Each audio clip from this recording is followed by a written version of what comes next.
मैं प्रेम भाई आपके साथ एक चीज पूछ लूं। एक हमारे इस समय जो बीजेपी के एक बहुत ही कार्यकुशल नेता हैं, उनको चाणक्य से उनकी की जाती है। मुझे हरदम ये लगता है चाणक्य बुद्धि एक एक लंबे धैर्य और एक लंबी प्लानिंग के तहत तो एक काम करते थे। ये जो हमारे इस समय के मॉडर्न चाणक्य हैं, ये केवल षड्यंत्र करते हैं और ये हर चीज में षड्यंत्र करते हैं। वो कैसे मैनेज किया, वो किया, उनको मैनेज करके यहाँ कर दिया, वो ले आए, उनको उनको लंगड़ी लगाई, उनको उनके नीचे से चादर खींची, उनके पैर से जमीन खींची, सब काम करते रहते हैं। मैं दो चीजें इसलिए इसलिए इस बात को कह रहा हूं कि मुझे अभी भी ये लगता है कि इलेक्शन कमीशन ने जो उस दिन की प्रेस कॉन्फ्रेंस की है, वो इस देश में एक टर्निंग पॉइंट के रूप में याद रखी जाएगी। जैसे इमरजेंसी के समय हम सब लोग याद रखते हैं कि इंदिरा गांधी को जस्टिस सिन्हा ने जो ऑर्डर पास किया था, वो इमरजेंसी की जब बात होगी वो ऑर्डर जस्टिस सिन्हा का नाम आएगा ही आएगा कि एक किस तरह से उस व्यक्ति ने निष्पक्षता के साथ एक अपना ऑर्डर पास किया था। उसी तरह से इस देश में मोदी जी के जो जो भी उनकी इस समय गिरावट हो रही है, उसमें किस तरह से पलीता लगाया था इस इलेक्शन कमीशन में, और खास करके ज्ञानेश कुमार ने। क्योंकि ज्ञानेश कुमार जो बार बार चीजें, और ये सभी कह रहे हैं कि ज्ञानेश कुमार जो बार बार इसको कह रहे हैं कि ऐसे वोट में गड़बड़ी है, ये गड़बड़ी है, SIR में ये है, तो वो अपने ही पूर्व जो कार के उनके राजीव कुमार हैं, उनको कटघरे में खड़ा कर रहे हैं। तो वो कहीं ना कहीं इस बात को कह रहे हैं कि मोदी जी गलत वोट से बने हुए प्रधानमंत्री हैं। ये तो ज्ञानेश कुमार कह रहे हैं। और जो जिस तरह की भाषा वो यूज कर रहा है, और क्या राहुल गांधी 21 दिन के अंदर माफी मांगे कि 7 दिन के अंदर माफी मांगे, इत्यादि इत्यादि। मैं सिर्फ एक चीज और आपसे पूछ लूं, एक तो इस पे आप बता दीजिए कि ये जो वैधता की बात हो गई है मोदी जी की, इसी पे बात आ गई है। दूसरी एक बात मैं सिर्फ दर्शकों को बता दूं कि मोदी जी की डिग्री का मामला करीब करीब फाइनल स्टेज पे है। तो दिल्ली में जब हाईकोर्ट में वो जाता है तो अब ये सारा कुछ मैनेज है। हाईकोर्ट में जिस दिन डिलीवर होना होता है जजमेंट, उस दिन उनकी तबीयत खराब हो जाती है, वो छुट्टी ले लेते हैं जज साहब। अब जज साहब, जस्टिस लोया का उनको कोई जाके कहानी सुनाई जाती है कि उनको जस्टिस मतलब कई जस्टिस लोगों क्या है, एक धनबाद के भी जस्टिस थे, मुझे उनका नाम नहीं याद है, सुबह मॉर्निंग वॉक करने जा रहे थे, पीछे से ठोक दिया था किसी ने। बहुत सी कहानी किससे सुनाए जा सकते हैं। मैं इन सारी चीजों में मोदी जी का अभी का जो पद है उस पे भी अब वैधता पे सवाल उठने लगे हैं। और क्या बिहार इलेक्शन में ये चीज भी मैटर करेगी कि ये वोट की चोरी की जाती है, करवाई जाती है, और उसके लिए बीजेपी और बीजेपी के सारे नेता लिप्त रहते हैं। प्रेम कुमार भाई। जी जी, शुक्रिया आनंद वर्धन जी। देखिए, दूध उबल रहा होता है तो हम उससे खोआ बनने की उम्मीद कर रहे होते हैं, बहुत क्रीम जमा हो जाता है, लेकिन जैसे ही उसमें कुछ नींबू पड़ जाता है सारी उम्मीद खत्म हो जाती है, दूध और पानी अलग हो जाता है। तो आप नरेंद्र मोदी जी के नेतृत्व में भारतीय जनता पार्टी की लगातार चुनावी जीत को, विश्व गुरु के रूप में उनकी स्थापना को जो कोशिश हुई, और राष्ट्रवाद के पैरोकार के तौर पर जो वो स्थापित अपने आप को करते रहे, इन सब की जो है उम्मीद कर रहे थे कि भाई अब खोआ बनेगा, वो सब पर एक तरह से ये नींबू डल गया है और वो दूध फट गया है। सारा प्रयास जो है, आप कह सकते हैं कि दूध फट गया है। फटने के बाद जो स्थिति होती है उसमें संवैधानिक जो संस्थान है उसकी बहुत अहमियत होती है, चुनाव आयोग की तो खास तौर से है। और इसलिए कि देश में चुनावी लोकतंत्र को, संसदीय प्रजातंत्र को तटस्थता पूर्वक संरक्षण देते हुए उसको चलाए रखने का काम जो है चुनाव आयोग का होता है। और इस मामले में अदालत जब तब चाहे जाने पर या अपने मन से भी संज्ञान लेती रहती। लेकिन चूंकि आज का चुनाव आयोग सुप्रीम कोर्ट के दिए गए आदेश से हट करके 2 लोगों के द्वारा चुना गया आयोग है, तीसरे की तो सहमति भी नहीं है, और सहमति असहमति का मतलब भी नहीं है, प्रधानमंत्री और गृह मंत्री। तो ये चुनाव आयोग दरअसल ड्यूटी पर है, किसी और की ड्यूटी पर। ये बात धीरे धीरे साबित होती रही। हर, चाहे राजीव कुमार थे, चाहे ज्ञानेश कुमार, चाहे और कोई कुमार आएंगे, वही पैटर्न वही रहेगा।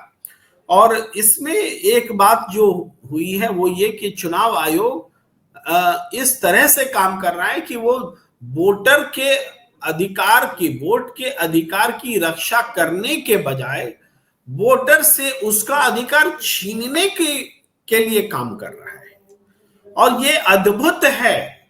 चुनाव आयोग माफी की मांग कर रहा है अपने नेता प्रतिपक्ष से या कांग्रेस पार्टी के बड़े नेता से। किस बात की माफी? माफी का मतलब क्या होता है? माफी हम अपने दिल से मांगते हैं। कोई भी व्यक्ति अपने मन से माफी भी मांगता है, उसका प्रायश्चित भी करता है, अगर उसको फील होता है कि हमने गलती की है। हम किसी को माफी मंगवा सकते हैं क्या? और जो संवैधानिक संस्था है, जो चुनाव के समय में उससे पावरफुल कोई नहीं होता, वो प्रधानमंत्री को भी पूछ सकता है, स्थानीय नेता जो छोटे हैं बड़े हैं सबको पूछ सकता है। वो पावरफुल चुनाव आयोग राहुल गांधी पर एक्शन क्यों नहीं लेता कि माफी मांगने की बात कर रहे हैं? अगर राहुल गांधी ने गलती कर दी है, आपकी शान में गुस्ताखी कर दी है, तो दम है तो एक्शन लो। लेकिन एक्शन लेने का दम नहीं है तो बोलता है माफी मांग लो। अरे कोई ये है शिष्टाचार और है मान सम्मान वाली बात है कि माफी मांग लो। क्यों मांगेंगे माफी? मैं यहां पर एक बात कर रहा हूं। लेकिन चुनाव आयोग ने जिस तरीके से वोटर लिस्ट को डिलीट किया 65 लाख को, और इस कोर्ट में कहा कि हम इसके नाम को, इसका कारण नहीं बताएंगे। और अलग बात है कि फाइनली उनको बताना पड़ रहा है, लेकिन उसकी हिम्मत कैसे हुई कि वोटर का नाम भी काट देंगे और कहेंगे हम बताएंगे नहीं। आप किसके लिए बैठे हैं? वोटर के लिए ही तो बैठे हैं। वोटर का ही नाम काट देंगे और उसका कारण भी नहीं बताएंगे। ये कहां, कौन है जो इसके दिमाग में ये बातें डाल रहा है कि तुम वोटर के राजा हो, वोटर के भाग्य विधाता हो? चुनाव आयोग क्या वोटर का भाग्य विधाता है? जो देश का भाग्य विधाता वोटर होता है, उसका भाग्य विधाता बनने की कोशिश चुनाव आयोग कर रहा है। ये बात एक्सपोज हुई है। और ये बात एक्सपोज हुई है तो इससे पहले चुनाव आयोग ने इसी मंसूबे और इसी माइंडसेट के साथ जिस तरीके से चुनाव आयोग को चलाया, जिस तरीके से वोटर लिस्ट को में घालमेल किया, जिसमें कि हमने जितने वोट पड़ते हैं उससे ज्यादा गिन लिए जाते हैं या उससे ज्यादा कम गिन लिए जाते हैं। 2019 के भी लोकसभा चुनाव में हुआ, 2024 के भी लोकसभा चुनाव में हुआ।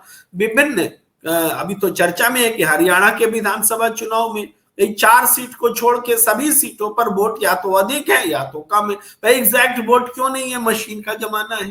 तो ये सारी जो कमियां हैं चुनाव आयोग की आंखों के सामने है, उसकी निगरानी में। वोटर लिस्ट इम्प्योर है तो जिम्मेदार कौन है?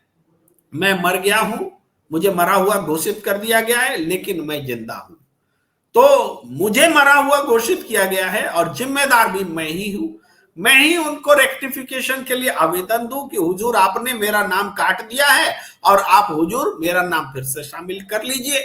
लेकिन जिसने नाम काटा है उससे सवाल पूछने की हिम्मत सुप्रीम कोर्ट को नहीं है।